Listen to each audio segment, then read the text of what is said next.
Fridge কবে আসবে? দিন পর আমাদের দোকানেও আসবে ফ্রিজ, আইসক্রিমের ফ্রিজ। যদি কর্নেটো খাস তখন তো 30 টাকার খাবি। তো কি হয়েছে? মা হলো, ব্যবসার কাজে কিচ্ছু নেই বলো।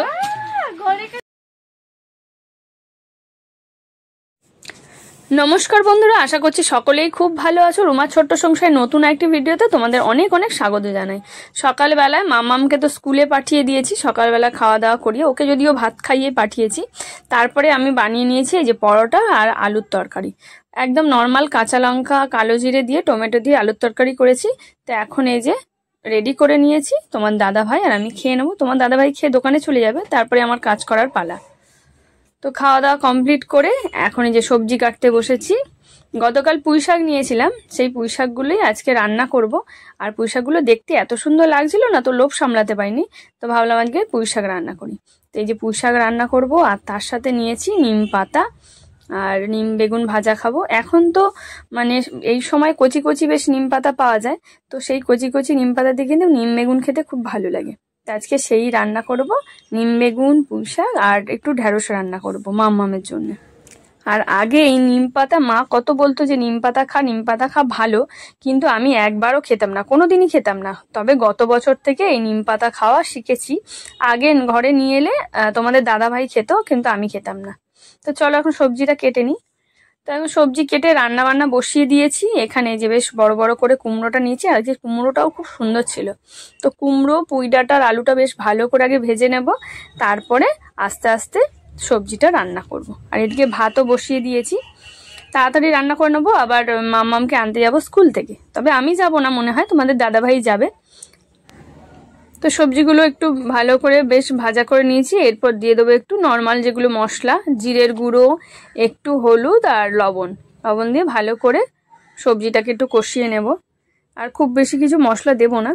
আদা দেবো ভাবছিলাম, কিন্তু দেব না, আদা বাটা নেই আজকে, তা আবার না হলে বাটতে হবে। তো আজকে আর ওই আদা বাটা দেবো না, নর্মাল কাঁচা লঙ্কা দিয়ে রান্না করে নেবো। তো সবজিটা এখানে ভালো করে কষিয়ে নেবো। তো সবজিটা ভালো করে কষিয়ে নিয়েছি, কষিয়ে নিয়ে এবার দিয়ে দেবো বড় বড় টুকরো করে বেগুন রেখেছিলাম, তো সেইগুলো দিয়ে দেবো। প্রথমে দিইনি, নাহলে বেগুনগুলো না বড্ড ঘেটে যায়, তো সেই জন্য এখন দিয়ে দেবো বেগুন। আর পুঁই শাকের পাতাগুলো বেশ ছোট ছোট করে কেটে রেখেছি, সেইগুলো এখন দিয়ে তারপরে আবার একটু ভালো করে কষিয়ে নেব। আর আমার ছাদ বাগানেও বেশ কয়েকটা এখন পুঁই শাকের চারা উঠেছে দেখলাম, তো সেইগুলো এবার ভালো করে যত্ন করতে হবে, না হলে আবার পুঁই শাক ছাদ বাগান থেকে আর খাওয়া যাবে না। আমি প্রত্যেক বছর পুঁই শাকের চাষ করি, ওই জন্যই পুঁই মিটুলি পুঁই শাক এগুলো বেশ ছাদেরগুলো বেশ ভালো লাগে খেতে, নিজের সার ছাড়া। তো তরকারিটা বসিয়ে দিয়ে টুক করে একটু ছাদে চলে গেছিলাম, গিয়ে এখন নিয়ে চলে এসেছি ধনে পাতা। আর আমার বেশ ধনে পাতাগুলো অনেকগুলো হয়েছে, বেশ সুন্দর গন্ধ, তো অল্প একটু নিয়ে এসেছি, নিয়ে এসে এখন তরকারিতে দিয়ে দিলাম।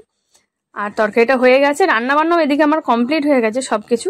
এরপরে যাব মাম্মামকে আনতে। আমি দোকানে গেলে তবে তোমাদের দাদাভাই যাবে মাম্মামকে আনতে। তো চলো রান্না বান্না করে এবার দোকানে চলে যাই। তো এখন মাম্মাম চলে এসছে ওর বাবার সাথে স্কুল থেকে।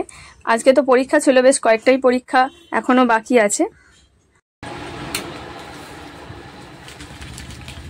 মাম্মাম বাবা কি আইসক্রিম এনেছি দেখ তাড়াতাড়ি। চকলেট, আমি তো পুরোটা সব চকলেট খাবো। আমাদের ফ্রিজ কবে আসবে? আমার বাটারস্কচ যেন থাকে। হ্যাঁ, আমার চকলেট আর স্ট্রবেরি। মামামের কি আইসক্রিম নেওয়া হবে? চকলেট আর স্ট্রবেরি। ওটাতে বেশি বিক্রি, ওটা কি 1 টাকা দাম বেশি, 10 টাকা 20 টাকা। এবার কি কি আইসক্রিম ওদের আছে দেখতে হবে। তো নতুন আমাদের দোকানে ফ্রিজ আসবে, তখন আমরাই মনে বেশি আইসক্রিম খেয়ে নেবো। তো কয়েকদিন পর আমাদের দোকানেও আসবে ফ্রিজ, আইসক্রিমের ফ্রিজ। কোল্ড ড্রিঙ্কসের ফ্রিজ তো আমাদের আছে, তো নতুন করে এবছর আমরা আইসক্রিমও নেওয়া হচ্ছে। প্রচুর কাস্টমার এসে আইসক্রিমের খোঁজ করে, তো সেই জন্য আবার নেওয়া হলো আইসক্রিম। তো আর কয়েকদিন পরে আসবে, 2-3 দিন মধ্যে হয়তো চলে আসবে। তো তখন বেশিরভাগ আইসক্রিম মনে হচ্ছে আমরাই খেয়ে নেবো, বল মাম্মাম? আমি তো চকলেটটা খাবো। আমি চকলেট খেতে ভালোবাসি না, যে আজ চকোবার নিয়ে এসছে ভুল করে, মানে আমার জন্য কুলপি আনার কথা, তো দোকানদার দিতে ভুল করেছে। তো যাই হোক, আমার হচ্ছে বাটারস্কচ কুলপি এগুলো খেতে ভালোবাসি। আমাদের দোকানে এলেই আমরা আগে বাটারস্কচ কুলপি এগুলোই নেব। তো এখন এই যে পতঞ্জলির কিছু মালপত্র এসছে। আমাদের দোকানে পতঞ্জলির টুকটাক মালপত্র রাখা হয়, লবণ, তারপরে পেস্ট, এগুলো তো চাহিদা বেশ বেশি। ঘি, পতঞ্জলি ঘিটাও খুব ভালো। তো এসছে সেইগুলোই তোমাদের দাদাভাই এখন গোছগাছ করছে। এখানে আছে দেখো ডাল, তারপরে হাজমোলা, আনারদানা, অনেক কিছুই থাকে পতঞ্জলি, টুকটাক জিনিসপত্র। তো তোমাদের যদি প্রয়োজন হয় নিতে পারো।